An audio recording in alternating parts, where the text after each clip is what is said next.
How's it going, everybody? Today's video is going to be about ME and how to deal with people that insinuate or call you insinuate that you're a hypochondriac, or say you're a germaphobe, or why are you afraid of catching a cold? You're going to be fine. You'll bounce back.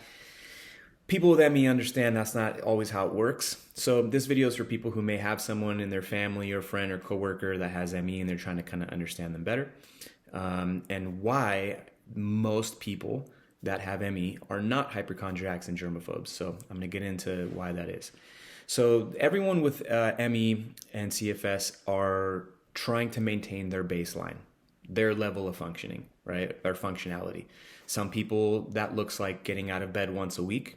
Some people it's getting out of the house once a week. Some people it's working once a week or 6 days a week. Everyone has a different level of functionality. And the goal of dealing with ME is to stay in your baseline by not having crazy amounts of stress, by not getting sick, right? So what a lot of people don't understand that don't have ME is that catching a cold or a flu or whatever illness can knock you off your baseline for days, weeks, months, some people years. And that's something that I think a lot of people who are generally healthy have a really hard time understanding. Someone who is healthy catches a cold, they deal with it for 7 to 10 days, 2 weeks if it's really bad. After that, you may have some residual issues like the sniffles, a lingering cough, some fatigue, but you get back to life. What those people don't understand is that people with ME often, not everybody because everybody's different, often don't bounce back after 2 weeks. They not only have a more severe case of a common cold, flu, or whatever that illness is because of all the issues they have with their immune system, but some people don't get back to their baseline for 6 months. So when you insinuate that someone's a hypochondriac or a germaphobe for not wanting to be near you because you're sneezing and coughing, and you kind of go, well, what's this guy's problem for getting up and leaving, or saying, hey, I can't be here, or I can't attend that party with all these kids to no fault of their own. Their kids are often sick. It's not because they fear germs. It's not because they're a hypochondriac and think that they have every illness under the sun. It's that dealing with a common cold or a flu or whatever illness keeps people from getting back to their baseline for a very long time. It causes a lot of suffering, not only for the person with ME, but all those around them. They don't get back to what they're used to doing, whether that's, taking one walk a day, and that's the most that someone can do. They might not be able to do that for a year just from a flu. And that is why people with ME avoid people that are sick or situations where they can catch an illness at all costs. It doesn't mean they're hypochondriacs. For example, if someone has lung disease, COPD, lung cancer, and you invite them to the cigar lounge, if they don't want to go, it doesn't mean they have a phobia. It just means that they're smart enough to understand the consequences of going, right? So it's really no different than that. And a lot of people with ME don't have the time, the energy to explain to every single person that judges them or insinuates they're a germaphobe or insinuates they're a hypochondriac that's why they're not attending. They're sick of it, and a lot of people have just said, forget it. So they just say they're not going, and they don't feel like they need to explain to people anymore. I know a lot of people feel that way.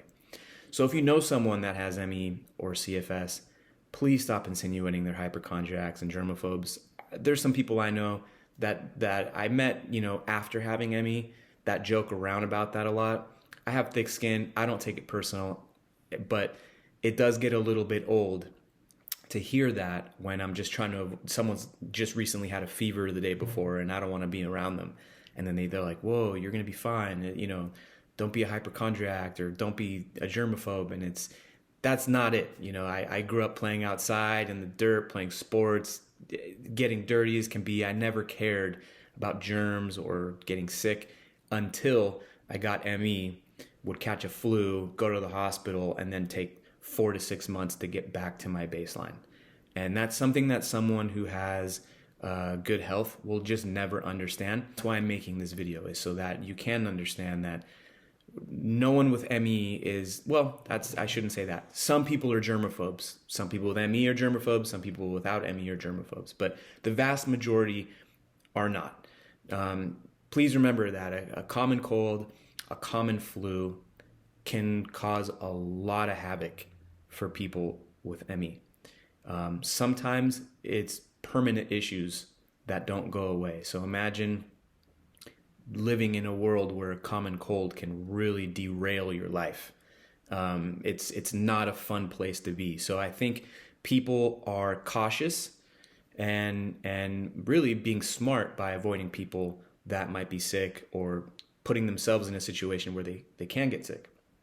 But I don't think that classifies as a phobia.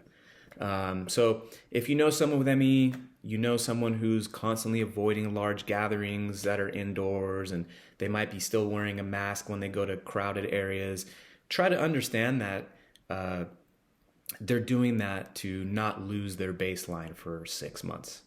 A lot of people with ME, maybe not a lot, but people with ME were wearing masks during flu season before COVID.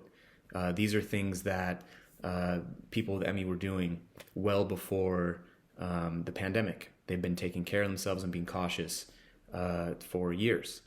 So anyways, I just wanted to make a quick video about that. Try to be patient, try to understand those with ME.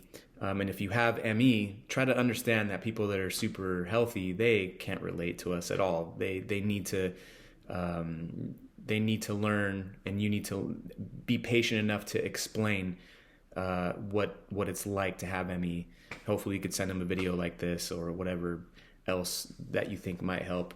But people that are healthy, it's hard for them to understand that a cold can kind of change the course of your life for 6 months. You know, I still have a hard time understanding that, but it happens.